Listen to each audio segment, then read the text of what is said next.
the investigation begins, the investigation of 401k, and second is the clipping coins. So the investigation of 401k, in 2007, the US Congress opened an investigation in the 401k pensions and the mutual funds. Point number 2, there was an excerpt from the Wall Street Journal in March 14, 2007 by Eleanor Lace. And the title is, "What is your 401k costing you?" Point letter A, 401k plans were not required to make clear on how participants, us employees, are being charged with the fees. And there were a lot of fees. Some of them includes independent advices, fees on tracking the account, fees on maintaining the account, fees on advisory services, fees for helplines, fees for the basic expense of maintaining the funds. Point letter B.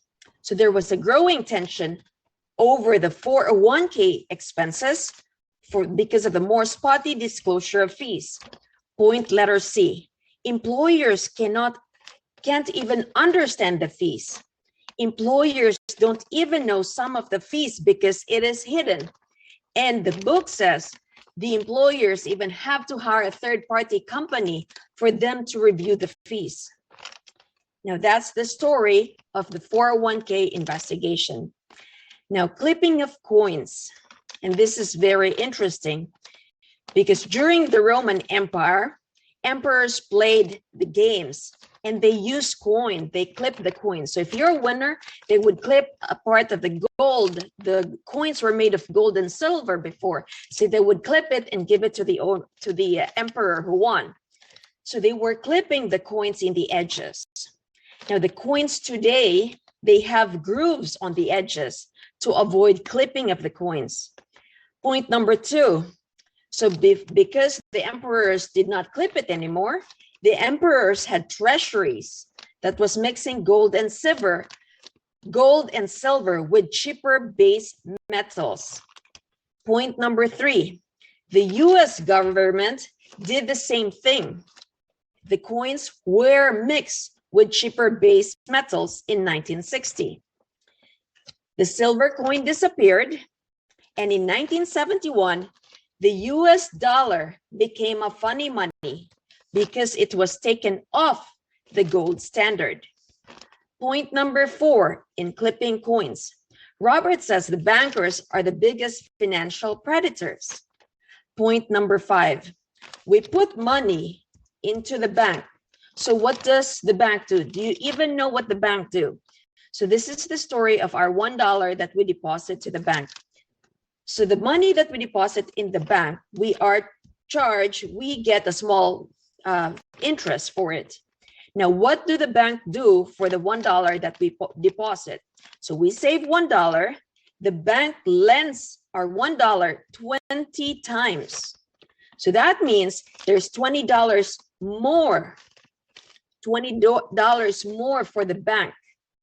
Now look at this, for every dollar that we deposit in the bank, they get $20 more from that $1. And the bank charge higher interest on that dollar that they lend out. So the example, point number 7. So if we deposit our $1 in the bank, we get 0.01% interest. Now that $1 that's with our bankers, they borrow, they lend it. They lend it to businesses. So what happens to that $1 that we deposit? That becomes $20, it becomes 20x, and they can charge 20% interest on our credit cards. So if you look at your credit cards, see how much interest you pay. Some can charge from 16 to as high as 25.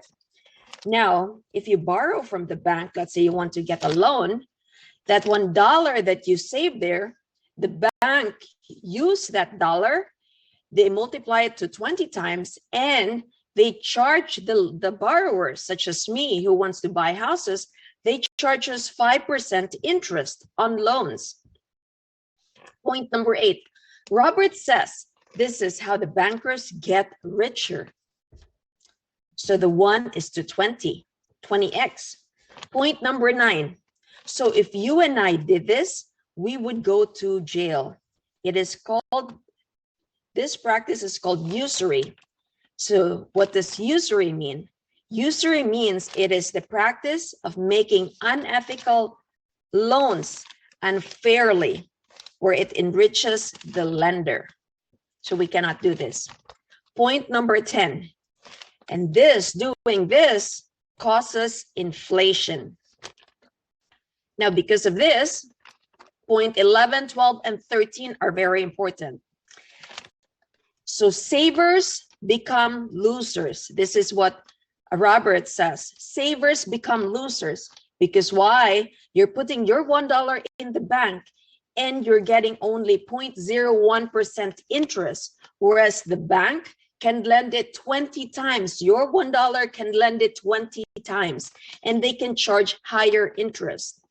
The bankers are the winners. Point number 12. This is the new rules of money that each and every one of us needs to know. We need to know how to borrow currency. Currency has to continuously move, otherwise it stops. It doesn't grow for us. We need to know how to borrow currency to acquire assets. What does asset mean? Asset puts money into our pocket. We do not pay for the expenses. Our tenants pay for the expenses if you have an apartment assets. Since we no longer save the money, we deploy our money, we invest it. Point number 13, smart borrowers, and this is learning financial education comes into play. This is where increasing our financial IQ is very important. Smart borrowers are winners. So from what I learned here, we should not be fearful of borrowing money as long as we know what we are doing. So financial education is the key to making our money work harder for us. Smart borrowers are winners in this new capitalism. So do not save money in your savings account. Learn financial education, put it on the side, learn financial education. And once you have sufficient knowledge, now go deploy that dollar to make more money, your dollar work harder for you. So that is my lesson for today. I hope you learned something from the investigation of the 401k and the clipping of coins. So stay tuned for more Alka and Ria show. Ria, thank you. That was, wow, that was just a ton of information right there. You know what? I had no idea that the emperors, that's how the gold coins, that's how the coins come about. They would used to play games. Wow, I had no idea. Me too, until I read the book. That's the story of why the coins we have now have grooves on the side. Very interesting. That would prevent us from clipping the coin. The coins before were made of gold and silver. So they would clip it on the side to give it to the winner. And because of things changed, right? So they put the grooves, and because of that, they stopped doing it. And then the US government followed it. So there's no more clipping of the coins. There's edges in it. They mix the coins with cheaper base metals, and so that's the story of our money. Interesting. Wow. But that is phenomenal information, friends. You know, what did you think? What are you going to take away? What action steps are you going to take away after this conversation? Ria, I do have a couple of comments that you shared. Well, first of all, the history of I actually did not know that. But when you talked about, you talked about credit cards, and the banks would charge 20%. High, huge. And so when we look back, so when I look at, kids graduate from college, credit card companies, straight away, they will come to the banks. They go not banks, the college, and they will hand out credit cards to the students. And the students, they are gullible, they are naive, they don't know what's Yeah, happening. no And financial